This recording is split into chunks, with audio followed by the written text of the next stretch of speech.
President Zelensky, it is good to see you again. This is our 7th visit together, and welcome back to Washington, D.C. As I have made clear on our 6 previous meetings and throughout Putin's brutal aggression and war against Ukraine, my support for the people of Ukraine is unwavering. I've been proud to stand with Ukraine. I will continue to stand with Ukraine, and I will work to ensure Ukraine prevails in this war.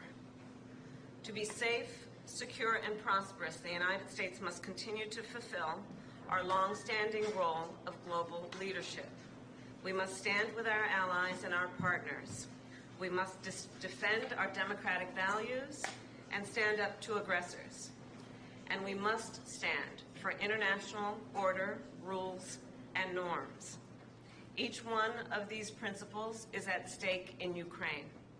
And that is why Ukraine's fight matters to the people of America. The Ukrainian people are bravely defending their homes and their homeland, their freedom and their democracy against a brutal dictator.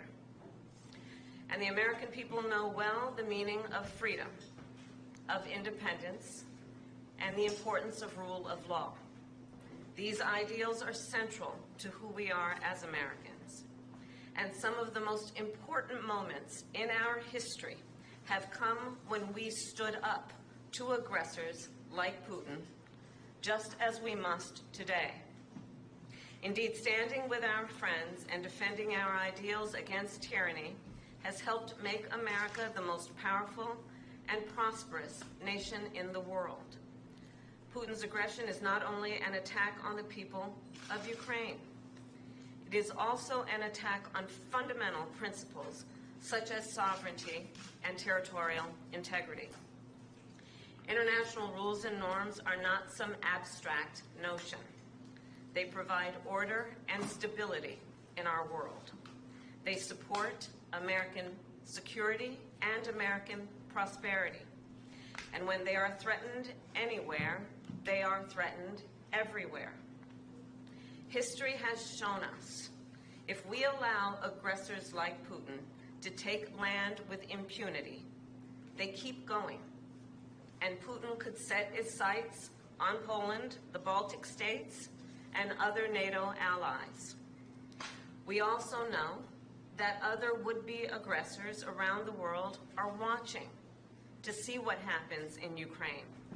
If Putin is allowed to win, they will become emboldened. And history reminds us, and history is so clear in reminding us, the United States cannot and should not isolate ourselves from the rest of the world. Isolation is not insulation. So then, the United States supports Ukraine not out of charity, but because it is in our strategic interest. We will continue to provide the security assistance Ukraine needs to succeed on the battlefield, as demonstrated by President Biden's significant announcement earlier today. I've been proud to work alongside President Biden and the 50-nation coalition we have built up to allow Ukraine to defend itself. Thanks to this coalition and the skill and the bravery of the Ukrainian people, along with your courageous leadership, President Zelensky, Ukraine has stood up to Russia's aggression, and today, Kyiv stands free and strong. President Zelensky, I am clear. Putin started this war, and he could end it tomorrow if he simply withdrew his troops from Ukraine's sovereign territory. Of course, he has demonstrated no intention of doing that. Instead, he continues to assault civilian infrastructure and terrorize the people of Ukraine.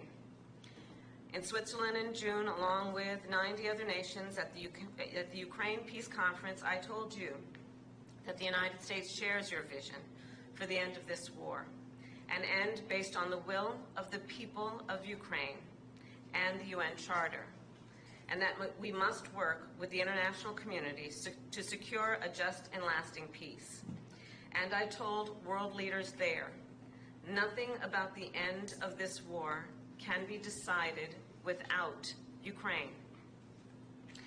However, in candor, I share with you, Mr. President, there are some in my country who would instead force Ukraine to give up large parts of its sovereign territory, who would demand that Ukraine accept neutrality and would require Ukraine to forego security relationships with other nations.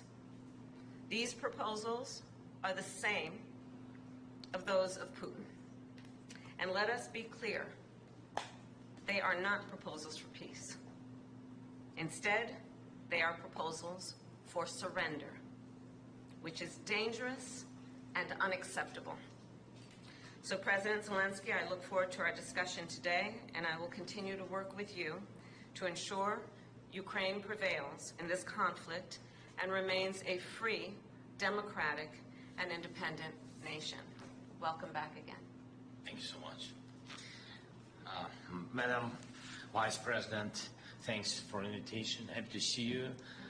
Dear journalists, I want to especially thank you for your participation in the Peace Summit.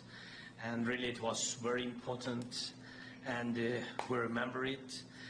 The format was successful. We are preparing the second one, and now we have to end this war. We need a just peace, and we must protect our people, Ukrainian families, Ukrainian children, and everyone from Putin's civil. And we are grateful to America for supporting Ukraine all along. And we'll have an important meeting today, right after I talk to President Biden about the plan of victory, and I will share some details of the plan with Vice President Harris. It's crucial for us to be fully understandable and to work in a full coordination with the United States. And this morning I talked also to the congressmen, both chambers, both parties, and I'm thankful for the bipartisan support.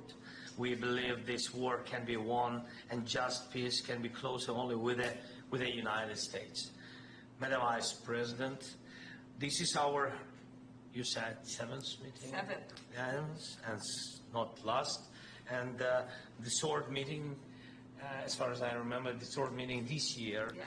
Thank you, and I want to inform you about the latest developments on the battlefield, of course, and about Ukraine's actions in the Kursk region, on what has been achieved and the ambitions ahead. Today we have a new strong support package, as you said, and we have common view on the things that need to be done. We have to keep pressure on Russia to stop the war and to make truly lasting and just peace. It's a top priority for us and for other freedom-loving nations to achieve not a freezing, but real peace for us. So we need to keep sanctions against Russia strong, and we need to use that proceeds from immobilized Russian assets to protect Ukraine, our people, our cities, our front line from Russian evil. And of course, we must work hard to bring all Russian war criminals to justice. And one more thing, I want to inform Madam Vice President about the latest Russian missile and Shahid's attacks against Ukrainian energy infrastructure. We need to urgently strengthen Ukraine's air defense to save thousands of lives and reduce Russian terror to zero. It's achievable. Thank you again. Thanks, America. Thanks to you, Madam Vice President. Slava Ukraine. Thank you. President